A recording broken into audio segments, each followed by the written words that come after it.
Laza aminareo fa mbola mitohy ary tena mafana mihitsy ny débat ao. Rehefa moa fantatra fa lina dia lina nareo mpanao gazety a dia tsy mety koa nareo raha vela amin'ireo fotsiny dia mbola ho hitatsika eo fa mety afaka roa na telo any moa vao hitana hoe afaka milazatsika zao ny afaran'ny débat résolution zany. Manaraka an'izay omaly ny natao ny lancement ny post transfert zay tianay mba hampafantarinareo ny vahoaka malagasy fa anatin'ireo firenena afrikanina 570 dia tsika anatin'ny 5 voalohany manao an'io système io.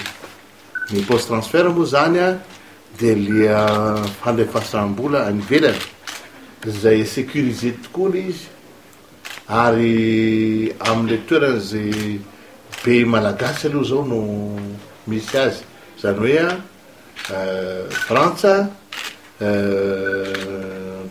Mayotte, Comore, Djibouti zay, zany hoe alefa anina amin'ny banque postale na ohatran'izay no angalan'le olona any amin'ny toerana misy azy any, ary io tsy dia ohatran'ny fahita andavanandro moa zany ny sarany fa mba azoazo ihany zany fandefasana azy ary sécurisé le izy. Zany dia natao analana fasairanana ny indrinania ny ray aman-dreny zay mananjanaka mianatra ny velany, ny malagasy samy malagasy moa zany na ataontsika hoe misy marary ka évacué dia mbola mora ihany koa no mandefa vola amin'ireo havana zay somary tratra zay fasairana zay any ivelany. Zava-dehibe tokoa io. Voalohany moa zany dia mbola manamafy amintsika fa tsara ho an'ny firenentsika le hoe tsika ny safidianana nanaovan'ilay 5e session extraordinaire ny pape plénipotentiaire zany. Faharoan'izay tsy vitany taty ihany le izy ny safidianana fa tonga daholo ny vahiny rehetra zay tokony ho tonga.